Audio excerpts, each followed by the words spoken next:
borba zahteva, kad se zaseda da se peva. Strofa, refren, replika.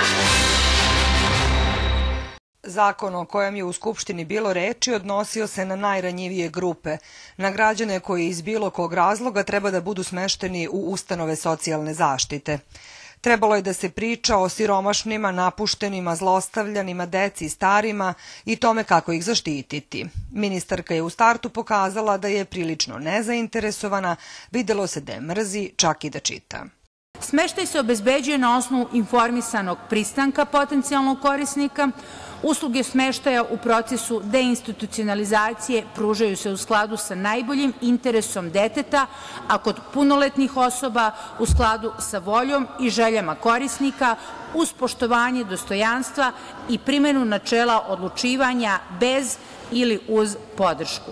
Narodni poslanici kratko su pričali o humanosti, priznali da nam ustanove socijalne zaštite i pored priče da je u Srbiji zlatno doba nisu baš u najboljem stanju, a potom prešli na zadatu temu.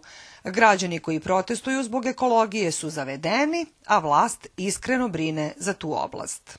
Dok oni protestuju zbog ekologije, Evropska unija Srbiji otvara klaster 4, koji se tiče takozvane zelene agende, kao potvrdu da i Evropska unija smatra da je Srbija spremna da ispuni sve evropske standarde po pitanju ekologije. Ova vlast je za ekologiju uradila više nego brojne druge pre nje i danas ulaže 250% više sredstava nego što su to ulagale prethodne vlasti. I vrlo je lako proveriti kakav je kvalitet vazduha danas u Boru, a kakav je bio kvalitet za vreme prošle vlasti. Njih ne zanima ni ekologija, ni pitanje zaštite životne sredine, jer se priroda ne čuva na ulicama, gde smo videli kako pale baklje i kako ostavljaju smeće za sobom, već ozbiljnim radom na tome. Imamo danas one lažne ekologe koji subotom maltretiraju građane na ulicama.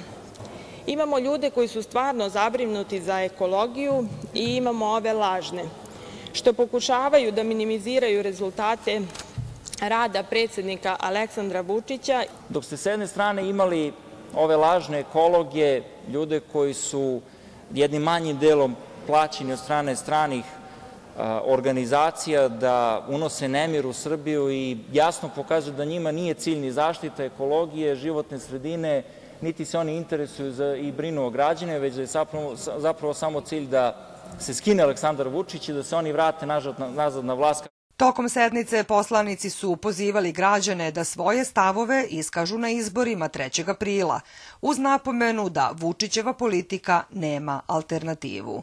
Za Otvoreni parlament, Mirjana Nikolić.